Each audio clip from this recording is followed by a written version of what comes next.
अब तक की क्लास में पब्लिक फाइनेंस का फंक्शंस पढ़े, रीडिस्ट्रीब्यूशन फंक्शन, दूसरा एलोकेशन फंक्शन, पहले एलोकेशन फंक्शन पढ़ा था, फिर रीडिस्ट्रीब्यूशन फंक्शन पढ़ा, फिर स्टेबलाइजेशन फंक्शन पढ़ा, है ना। फिर फिस्कल फेडरलिज्म के बारे में देखा, फिर फाइनेंस कमीशन देखा।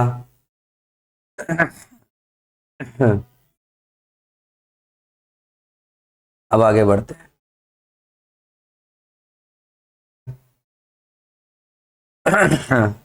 फिर फाइनेंस कमीशन से देखेंगे थोड़ा सा। फाइनेंस कमीशन में था ये, क्या कहा फाइनेंस कमीशन ने, सेंट्रल गवर्नमेंट जो भी कलेक्शन करती है उसमें स्टेट का हिस्सा होता है, ठीक है।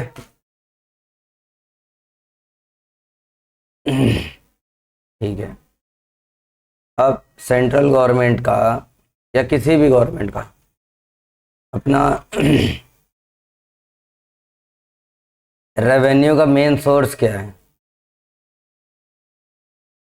टैक्स। तो जो भी टैक्स आ रहा है, ग्रॉस टैक्स रेवेन्यू, जो भी टैक्स आ रहा है ऑफ यूनियन, सेंट्रल गवर्नमेंट का, उसका एक अमाउंट होगा।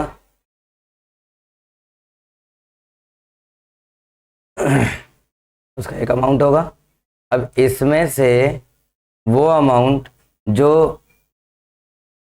डिवाइड किया जाएगा स्टेट में, वो फाइंड करना जरूरी है ना। तो उसका तरीका देखें जरा। ये टैक्स रेवेन्यू आ गया, इसमें माइनस कर देंगे, सेस। सेस क्या कहलाता है? सेस क्या कहलाएगा? ये भी एक तरह का टैक्स होता है जो स्पेशल पर्पस के लिए लगता है। ये जब तुम इंटर में टैक्स के बारे में पढ़ोगे तब वहाँ पे डिटेल में समझ में आ जाएगा। बस ये समझो अभी कि ये टैक्स ऑन टैक्स है, टैक्स के ऊपर भी टैक्स लगता है। तो टैक्स के ऊपर टैक्स लगेगा तब जाके ग्रॉस टैक्स बनेगा, इसलिए इसे माइनस कर दिया तो मेन टैक्स वैल्यू पता चल जाती है। इसी तरह एक आता है सरचार्ज।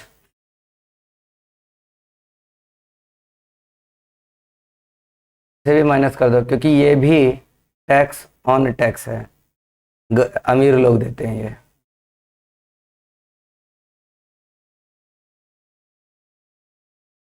इसके बाद कुछ ऐसे भी रेवेन्यूज होते हैं जो नॉन टैक्स होते हैं, नॉन टैक्स रेवेन्यूज, इनको भी माइनस करते चलेंगे।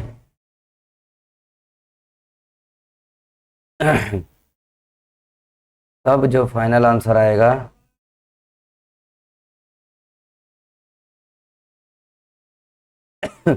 ये होता है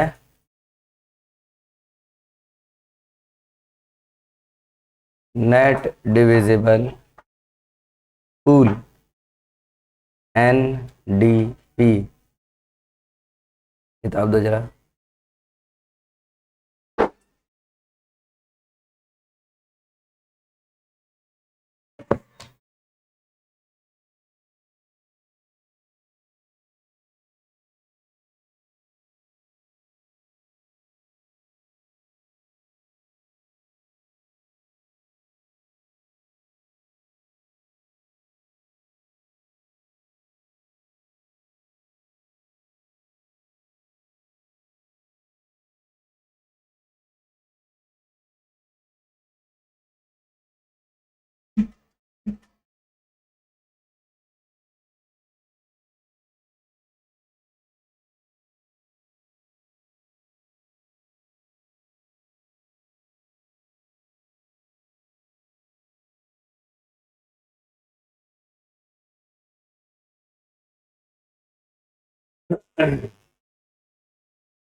ठीक है इतना।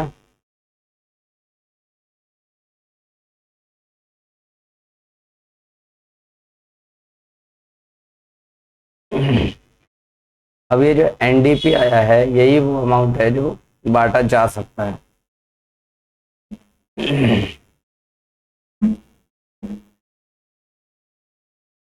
इसी एनडीपी का कुछ हिस्सा स्टेट के लिए है, सम शेयर टू स्टेट पहुंच जाएगा, और इसी का अपना कुछ हिस्सा चका जाएगा सेंटर के पास।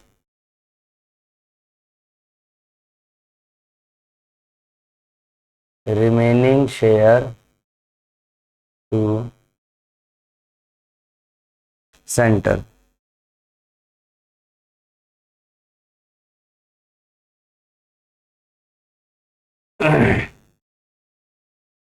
बात कंप्लीट हो रही है।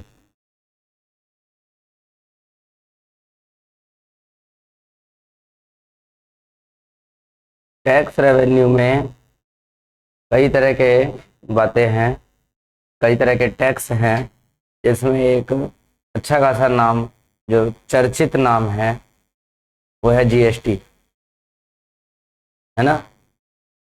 जीएसटी जो कलेक्शन होता है वो सबको पता है, ये दोनों ही गवर्नमेंट के पास जाता है, स्टेट गवर्नमेंट और सेंट्रल गवर्नमेंट। तो वो भी बंटवारा होगा। पिछली क्लास में से शायद किसी ने पूछा था ना, जीएसटी भी तो ऐसा ही है, जो गवर्नमेंट के कलेक्शन का हिस्सा स्टेट को भी मिल जाता है। तो जीएसटी के बारे में भी हमें यहाँ पर जानना पड़ेगा। खैर आधे से ज़्यादा हिस्सा तो तुम जानते ही हो, अकाउंट में ही पढ़ लिया था। जीएसटी 3 तरह का होता है, 3 ही है मेन।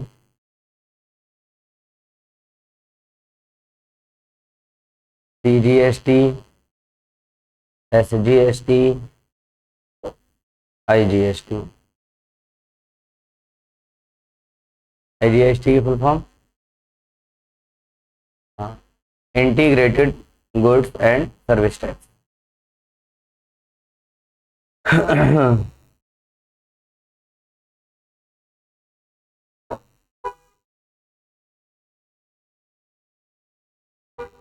देखेंगे GST compensation is given to state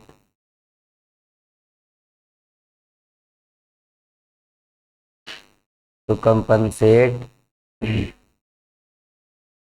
for loss of revenue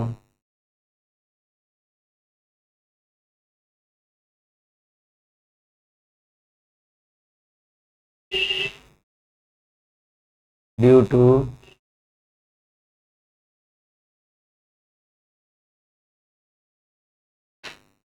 introduction of GST. और ये बात मैंने जब जीएसटी पढ़ा रहा था अकाउंट में तब भी मैंने समझाया था।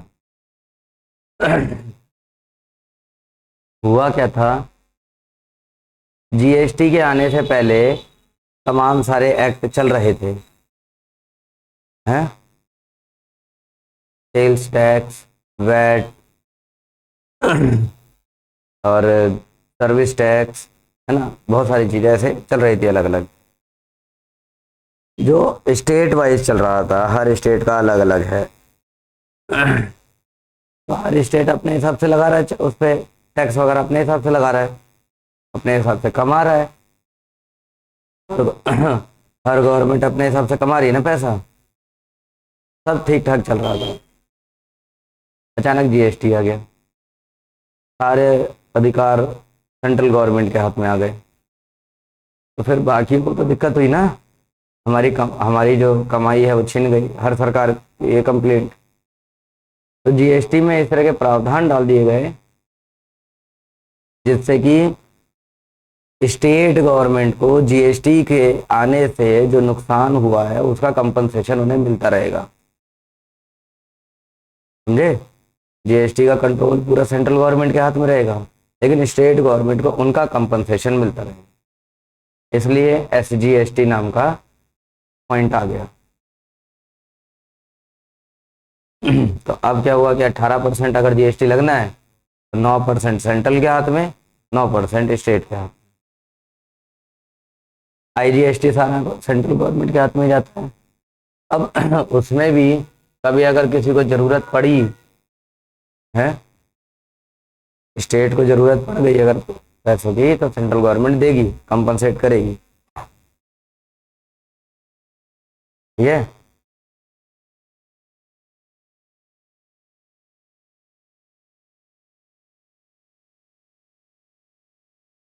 देखो,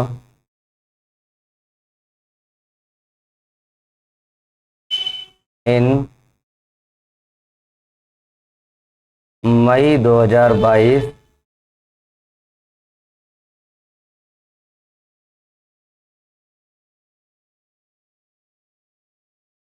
supreme court said that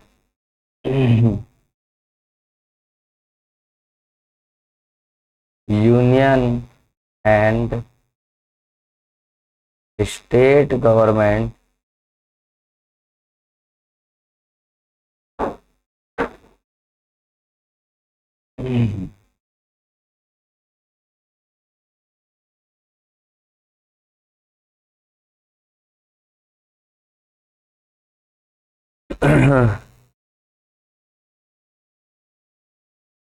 union and state government have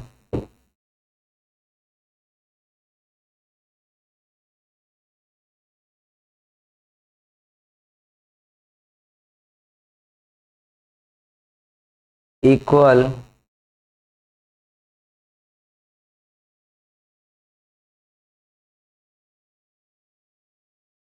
simultaneous and unique powers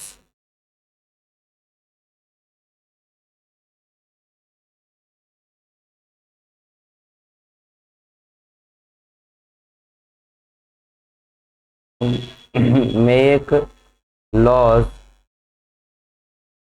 on GST।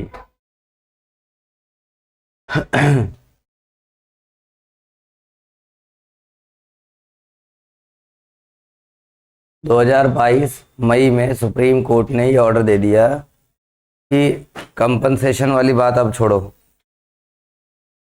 State government और सेंट्रल गवर्नमेंट दोनों के पास बराबर का इक्वल साइमल्टेनियस अधिकार है। किसके लिए? जीएसटी के लिए, कानून बनाने के लिए।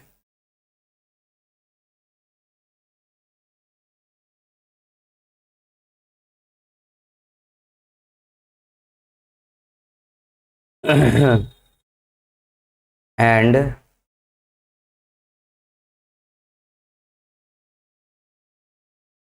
the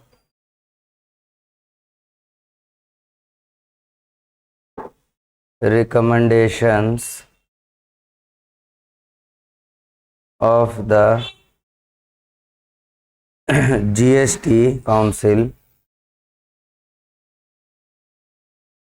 are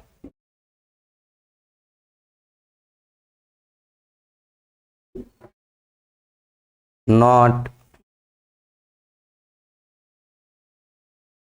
binding on them। यानी जीएसटी काउंसिल किसी को बाइंड नहीं कर सकता, रोक नहीं सकता अब जीएसटी के कानून बनाने से।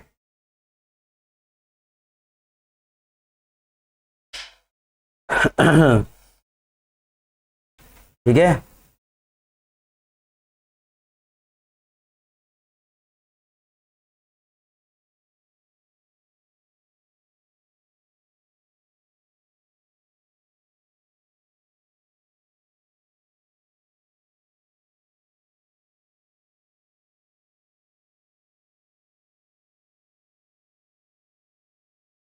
तो पहले तो सरकार सेंट्रल गवर्नमेंट अपने हिसाब से दिया करती थी।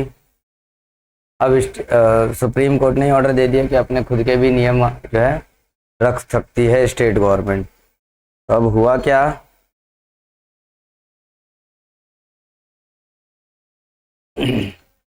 हुआ ये कि 2021 से लेकर 26 तक percent share of states in central taxes is 41% रहा।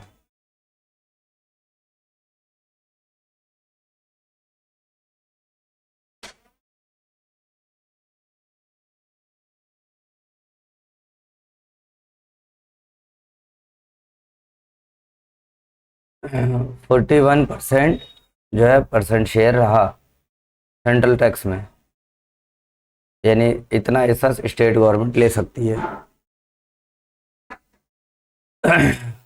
अब आता है सवाल कि ये जो 41% डिसाइड किया गया है उसके अपने कुछ क्राइटेरिया रहे होंगे।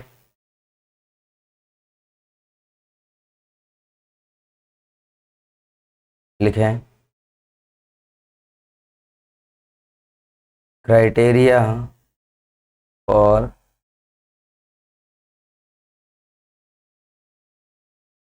डिटरमाइनिंग this distribution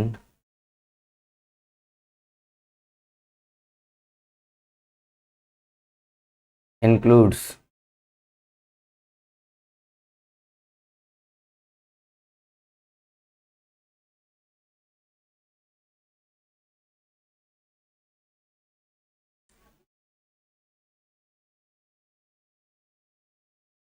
क्या क्या इसमें इंक्लूड किया गया। पहला है income distance,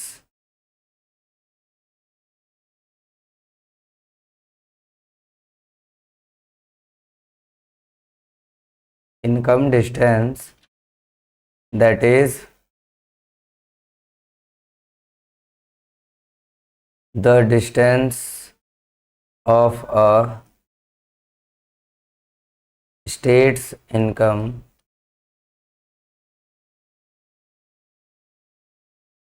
from the state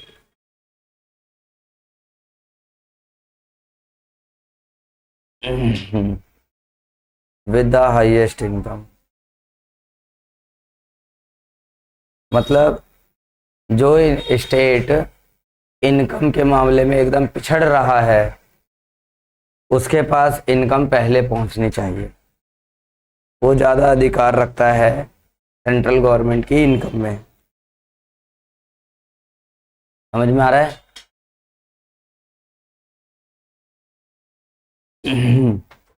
दूसरा पॉपुलेशन,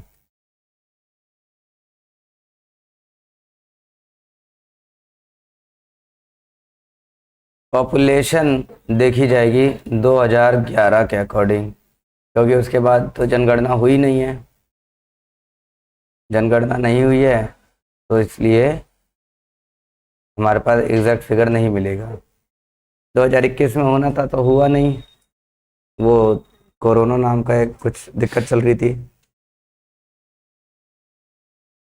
बाकी हाँ, अपने डॉक्यूमेंटल सर्वे के बेसिस पर, जैसे डॉक्यूमेंट आधार कार्ड वगैरह बनते हैं, उनके बेसिस पर हम लोग आज बोलते हैं कि हमारी जनसंख्या 150 करोड़ पहुंच गई है। अगर एग्जैक्टली देखा जाए तो हो सकता है ज़्यादा हो जाए, हो सकता है कम भी हो, ज़्यादा भी हो सकती है।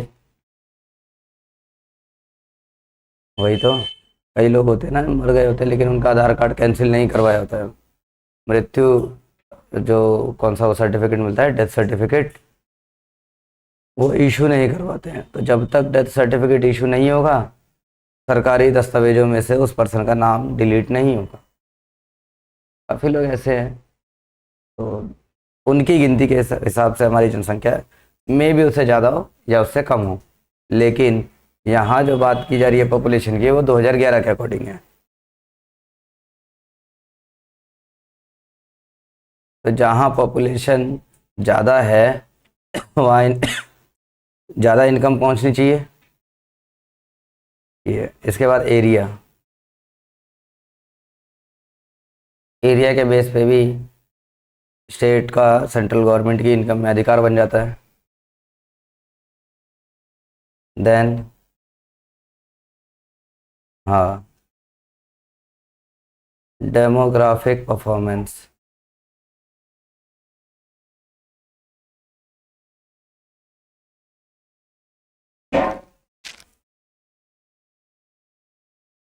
डेमोग्राफिक परफॉर्मेंस मतलब education rate, birth rate, death rate, ये सारी चीज़ें, इनके बेसिस पर भी इनकम का डिस्ट्रीब्यूशन हो जाएगा। इसके बाद फॉरेस्ट एंड इकोलॉजी,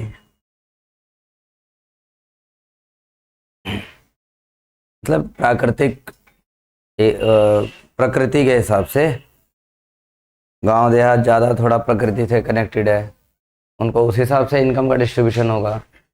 शहरों में थोड़ा कम नेचर देखने को मिलता है। सबका अपने अपने क्राइटेरिया है। देन आता है टैक्स एंड फिस्कल एफर्ट्स।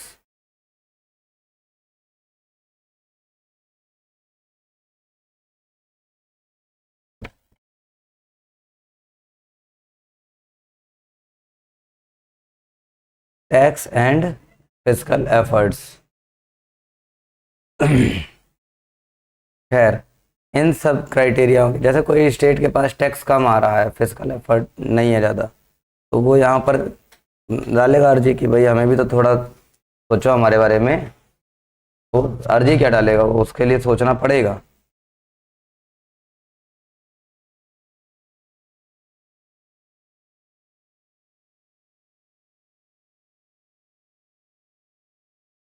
बात क्लियर?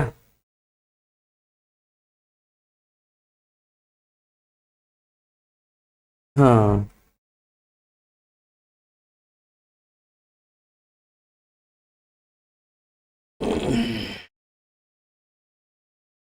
इतना सब करके, क्योंकि अब सुप्रीम कोर्ट ने ही बोल दिया कि स्टेट गवर्नमेंट और सेंट्रल गवर्नमेंट के पास अपने अपने जीएसटी के नियम बनाने का अधिकार है, तो इसका मतलब यह है कि और भी कई अधिकार होंगे जो स्टेट और सेंटर दोनों के पास है,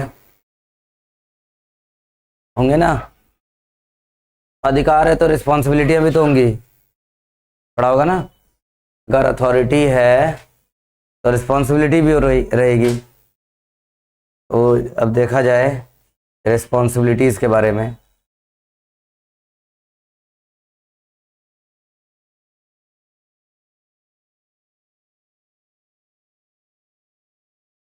रेस्पॉन्सिबिलिटीज,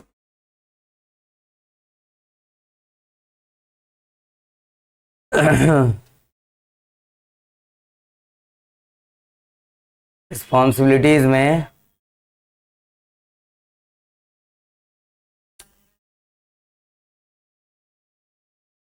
सेंट्रल गवर्नमेंट की अपनी रहेगी रिस्पॉन्सिबिलिटियाँ और स्टेट गवर्नमेंट की अपनी रिस्पॉन्सिबिलिटीज रहेगी।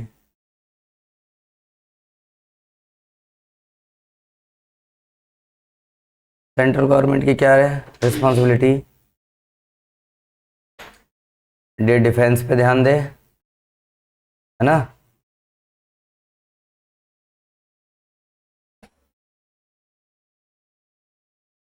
फॉरेन अफेयर्स पे ध्यान दे,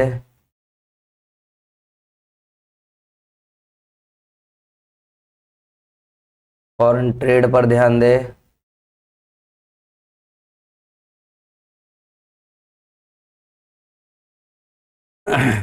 एक्सचेंज मैनेजमेंट मतलब foreign exchange,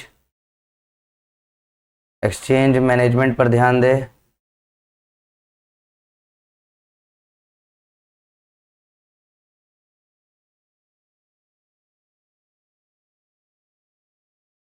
money and banking पर ध्यान दे। और कम्युनिकेशन, बातचीत वाला सेक्टर, पूरा कम्युनिकेशन सेक्टर पे ध्यान दे दे।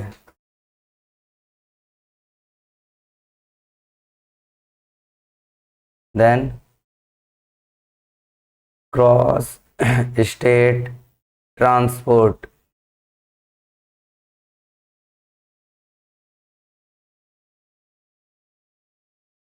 तो ये वो हैं जो बड़े बड़े हैं, जो इंडिया लेवल पे चल रहे हैं, है ना। तो जब पूरे कंट्री लेवल पे बात हो रही है तो उसमें तो फिर सेंट्रल गवर्नमेंट को ही रिस्पॉन्सिबिलिटी निभानी पड़ेगी ना। स्टेट गवर्नमेंट तो अपने स्टेट की रक्षा कर सकता है बस, या यूं कह लो अपने स्टेट का ही देख सकता है। इसलिए बांट दिया गया है। और स्टेट गवर्नमेंट को क्या रिस्पॉन्सिबिलिटी दे दी कि वो अपने अपने स्टेट में एग्रीकल्चर पे ध्यान दे, अपने अपने स्टेट में इंडस्ट्री पे ध्यान दे, अपने सोशल सेक्टर पे ध्यान दे,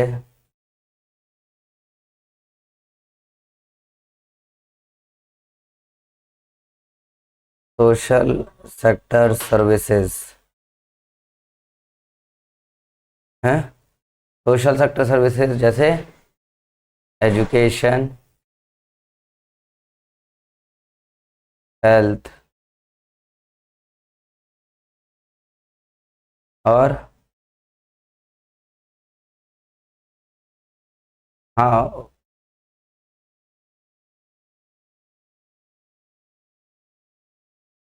क्या, हाँ, पुलिस सर्विस पे ध्यान दे, ये भी स्टेट गवर्नमेंट का होता है। सड़कों पे ध्यान दे,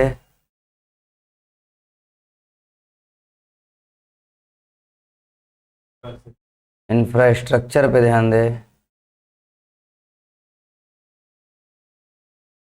इंफ्रास्ट्रक्चर सही लिखा है, और एटसेट्रा एटसेट्रा।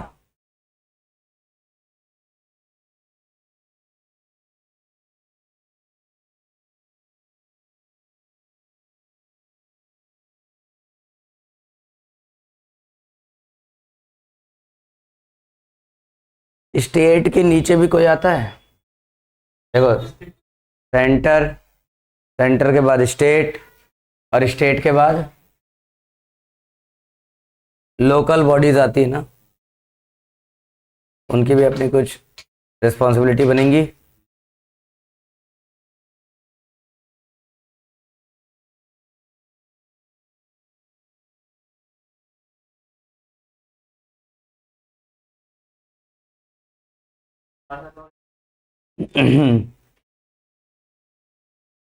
लोकल है,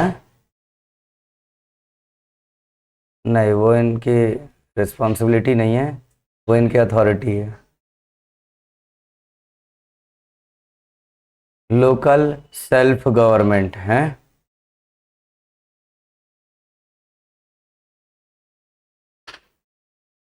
जैसे म्युनिसिपालिटीज और पंचायत। चलो यार लिख लेते हैं।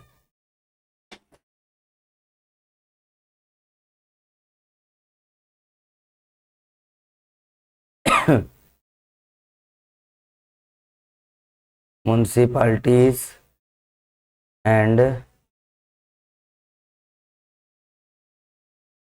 पंचायत, मुनिसी।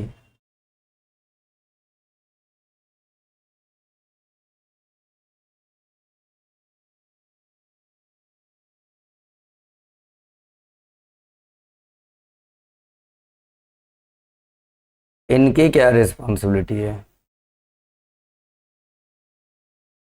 तो इनसे इनसे कहा गया कि पब्लिक की जो बेसिक ज़रूरतें हैं वो उनको प्रोवाइड करो।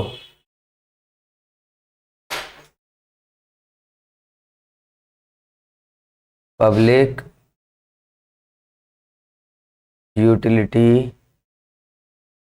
सर्विसेज, है ना, जैसे जैसे water supply and sanitation,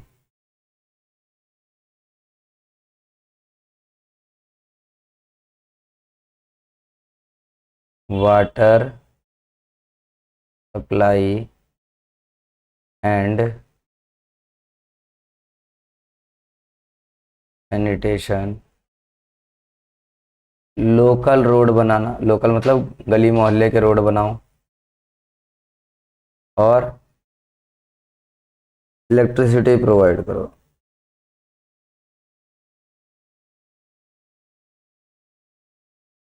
electricity provide करो।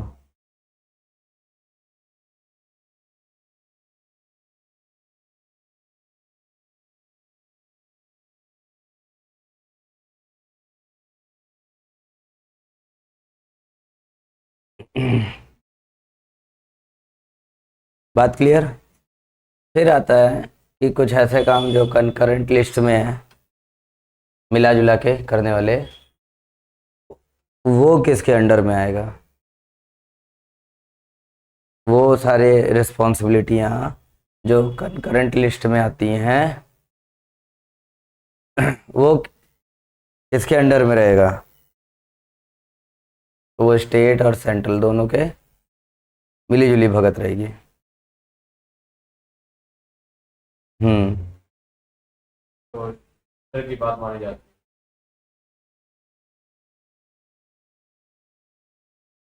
तो कुछ ऐसी रिस्पॉन्सिबिलिटी जो दोनों की है, बोथ सेंटर एंड स्टेट। यहाँ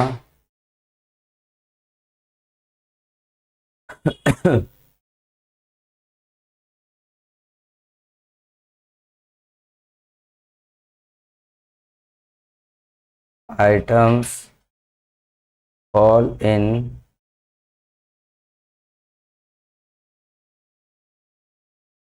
कंकरेंट लिस्ट। ये सबकी रिस्पॉन्सिबिलिटियाँ हो गई।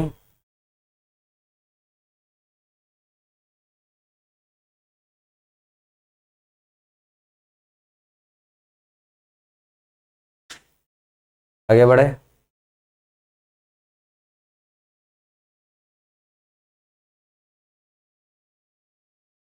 अब आते हैं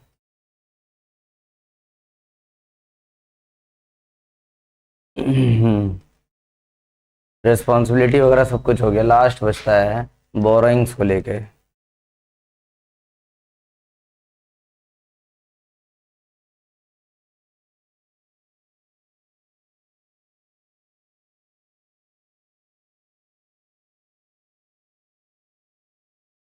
उधार लेने की भी एक अपनी काबिलियत होती है ना। तो क्या सेंट्रल गवर्नमेंट उधार ले सकती है? स्टेट गवर्नमेंट उधार ले सकती है? स्टेट गवर्नमेंट उधार किससे लेगी? है। बोरोइंग्स दोनों की, सेंटर की और स्टेट की।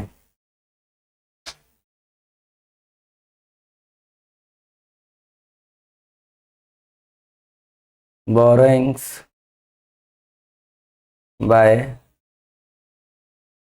Government of India. Government of India मतलब सेंट्रल गवर्नमेंट।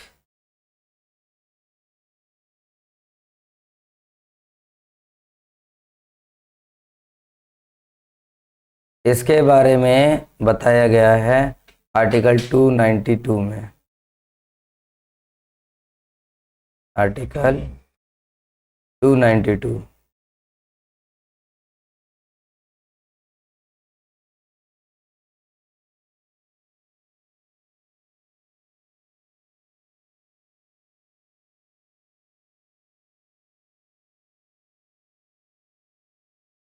क्या क्या बोला गया है कि जो सेंट्रल गवर्नमेंट है वो उधार कितना ले सकती है, जितना भी ले उसकी लिमिट लगा दी गई है। Limit fixed by parliament by law. ठीक है, पार्लियामेंट में कानून पास करके, और ये सेंट्रल गवर्नमेंट के अपने उधार की लिमिट लगा दी गई है, फिक्स कर दी गई है,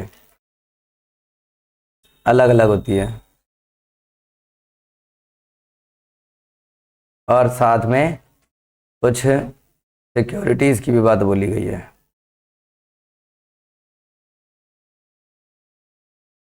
upon the security of the consolidated fund of India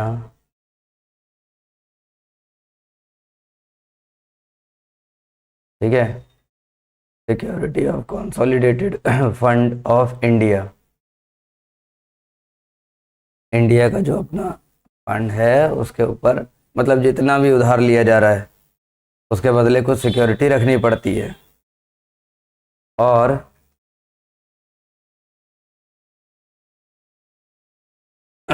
और गिव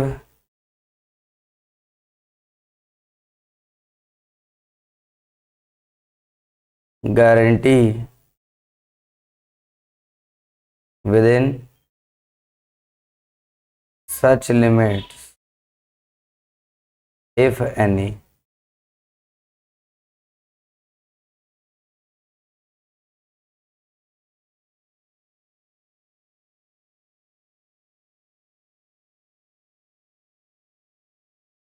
मनमानी तो चलाएंगे नहीं, जितना सरकार कहेगी उसके अकॉर्डिंग ही चलना है। ये सरकार ऐसा बोलेगी, सरकार क्या, सरकार खुद को ही थोड़ी बोल रही है, कानून बोल रहा है। ठीक है, आगे बढ़ते हैं। सेंट्रल गवर्नमेंट का उधार का हो गया किस्सा।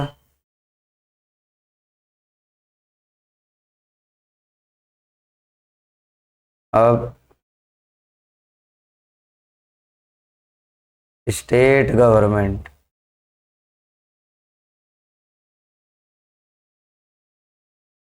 स्टेट गवर्नमेंट उधार ले सकती है, इसके बारे में बताया गया है आर्टिकल 293 में।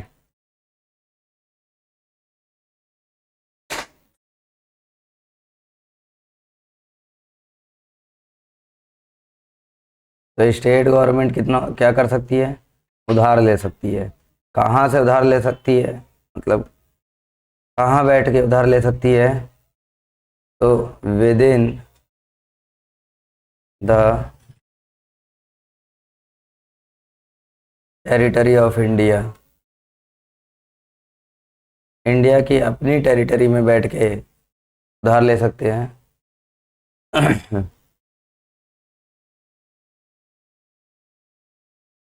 इसमें भी सिक्योरिटी रखनी पड़ेगी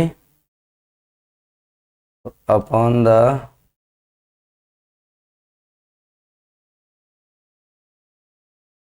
security of the consolidated fund of the state।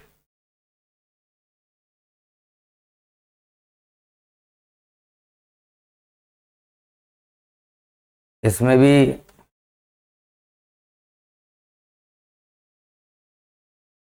Limit बताई गई होगी, लिमिट लगा रहे हैं ना, जैसे वहाँ लगाया लिमिट लगेगी with in such limit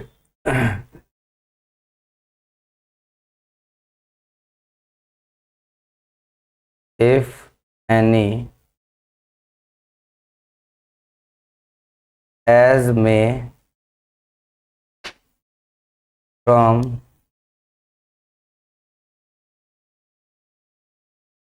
time to time be fixed, जिसे समय समय पर फिक्स करते रहते हैं ऑन बाय द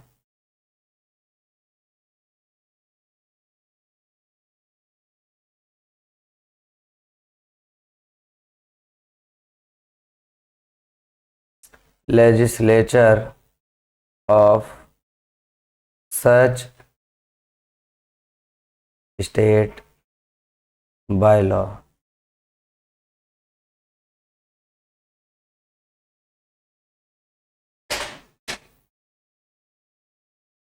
सारी बातें वही सेंट्रल गवर्नमेंट वाली ही हैं।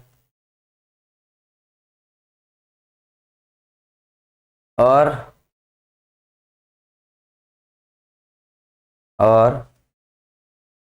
Give guarantee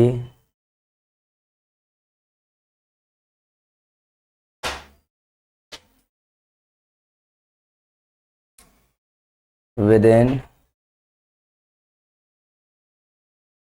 such limits।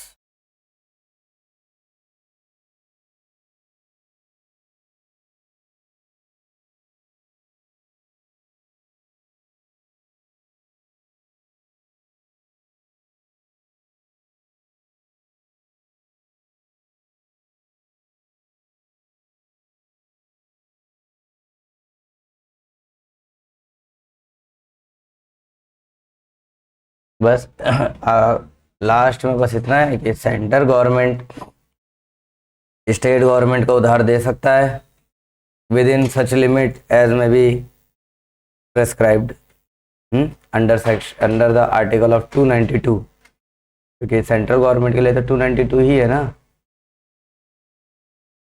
और स्टेट गवर्नमेंट को अगर उधार लेना है सेंट्रल गवर्नमेंट से तो परमिशन लेनी पड़ेगी उस स्टेट को जिस स्टेट ने पहले से ही सेंट्रल गवर्नमेंट से उधार ले रखा है ना। परमिशन लेके क्या मैं आपसे उधार ले सकता हूँ? सेंट्रल गवर्नमेंट कहेगी हाँ, पुराना रिकॉर्ड देखते हुए कहेगी हाँ ठीक है। लेकिन अगर पुराना कोई रिकॉर्ड ही नहीं है तो फिर आएगा कि सेंट्रल गवर्नमेंट अब मुझे उधार दो। तब ये नहीं आएगा क्या मैं आपसे उधार ले सकता हूँ। फर्क सब समझ में आ गया?